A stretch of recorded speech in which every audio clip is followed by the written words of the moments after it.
Hey guys, আজকে আমরা কথা বলবো নকটার্নাল নিয়ে। দক্ষিণ কোরিয়ার এক নতুন থ্রিলার, যেটা মুক্তির পর থেকেই অনেক আলোচনায় আছে। কিন্তু প্রশ্ন হচ্ছে, এই সিনেমা কি আসলেই আমাদের সময় দেওয়ার মতো? গল্পটা মূলত ঘোরে মিন্টে নামের একজন ভাইকে কেন্দ্র করে। তার ছোট ভাইকে রহস্যজনকভাবে খুন করা হয়, আর ভাইয়ের স্ত্রী হঠাৎ অদৃশ্য হয়ে যায়।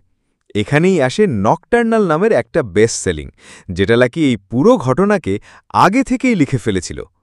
কাহিনী ধীরে ধীরে উন্মোচিত হতে হতে আপনি বুঝতে পারবেন সত্যি আর মিথ্যার সীমানা কোথায়। হাজুংও ভাই, ওর পারফরমেন্সটা একেবারে সলিড। দুঃখ, রাগ, হতাশা সবকিছুই ন্যাচারাল লাগছিল।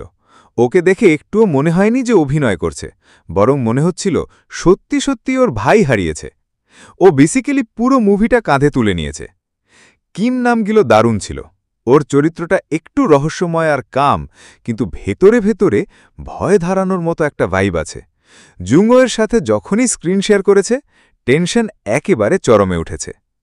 মুনয়াং চরিত্রে ইউদাইনের স্ক্রিন টাইম কম হলেও যখনই এসেছে একটা আলাদা রহস্যময়তা এনে দিয়েছে। ওর উপস্থিতি ছোট হলেও ইম্প্যাক্ট ঠিকই ফেলেছে। সাপোর্টিং কাস্টও ডিসেন্ট কাজ করেছে, কিন্তু অনেস্টলি তাদেরকে ঠিক মতো স্পেস দেওয়া হয়নি। বিশেষ করে জং মানসিকের মতো একজন অভিনেতাকে আরও ভালোভাবে ইউজ করা যেত। Movie positive side: ১.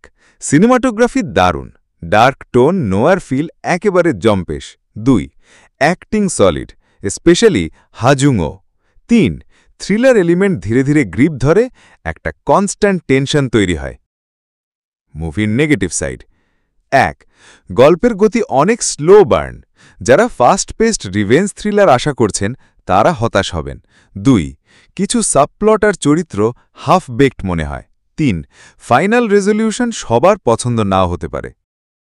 Overall nocturnal একটা ভিজুয়ালি সুন্দর, ডার্ক, স্লো বার্ন থ্রিলার।